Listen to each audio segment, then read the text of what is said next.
Cinema అయిన మహన్ నేను mister బిన్న మాట సూటిగా ఉంటుంది, మ్యాటర్ క్లియర్ గా ఉంటుంది. మ్యాటర్ లోకి వెళ్దాం. మెగాస్టార్ ఖైదీ నంబర్ 150 సంక్రాంతి రేసులో ఘనంగా సందడి చేస్తున్న సంగతి మనందరికీ తెలిసిందే. 4వ రోజున బాక్స్ ఆఫీస్ దగ్గర మెగా ఫిగర్స్ నమోదయ్యాయి. తొలి రోజు తర్వాత 4వ రోజే బెటర్ డే గా నిలబడటం విశేషం. 4th డే నాడు ఆల్మోస్ట్ 7.5 కోటి షేర్ 2 తెలుగు రాష్ట్రాల వ్యాప్తంగా వసూలైంది. మొత్తం 4 రోజుల కలెక్షన్లు చూసుకుంటే 2 తెలుగు రాష్ట్రాల్లోనే 42 కోట్ల షేర్ కనబడుతుంది. యుఎస్ లో కూడా ఉత్సాహవంతమైన రన్నే ఖైదీ నంబర్ 150 కొనసాగిస్తా ఉంది.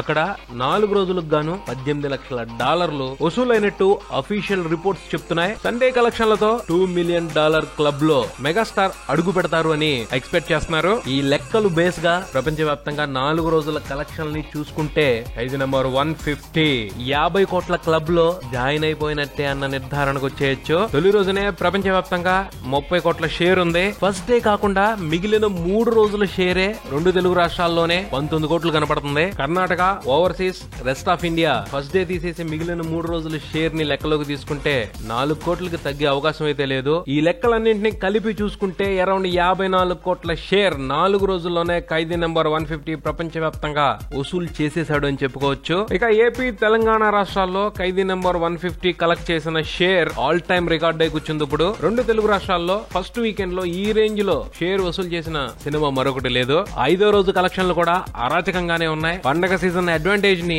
వీలు మేర దండుకుంటున్నాడు ఖైదీ నంబర్ 150. సండే రోజున 7 కోట్ల పైనే షేర్ ఉంటది అని ట్రేడ్ అంచనాలు కడుతుంది. అలా చూసుకుంటే ఫస్ట్ వీక్ కంప్లీట్ అయ్యేప్పటికి 60 కోట్ల పైన షేర్ తో మెగాస్టార్ మెగా గర్జనే చేసినట్టు అవుద్ది. ఆ పైన మండే నుంచి లెక్కలు మారతాయి. ఏరియా వైజ్ పెర్ఫార్మెన్స్ ను బట్టి థియేటర్లు పెంచుకోవటాలు తగ్గించుకోవటాలు జరుగుతూ ఉంటది. ఆ గేమ్ లో ఖైదీ నంబర్ 150 టీం ఏ విధంగా పావులు కదుపుద్ది అన్నదే ఆసక్తికరమైన విషయం. మండే నుంచి పండగ సందడి తగ్గొచ్చు గానీ కొన్ని స్కూల్స్ కి, కాలేజెస్ కి 19 వరకు సెలవులు ఉన్నాయి. అంటే ఫస్ట్ వీక్ కంప్లీట్ అయ్యే వరకు కూడా సీజన్ ఎఫెక్ట్ ఉంటది. ఆ విషయాన్ని పరిశీలనలోకి తీసుకుంటే మరిన్ని సంచలనాలు చేయడానికి అవకాశం కనిపిస్తుంది. చూద్దాం మరి మెగాస్టార్ ఈ అవకాశాన్ని ఏ రేంజ్ లో యూటిలైజ్ చేసుకుంటారో. మరొకళ్ళంతా మళ్ళీ కలుద్దాం. Subscribe and keep watching Maruti talkies. For me mister BN talkies Raja. Thank you.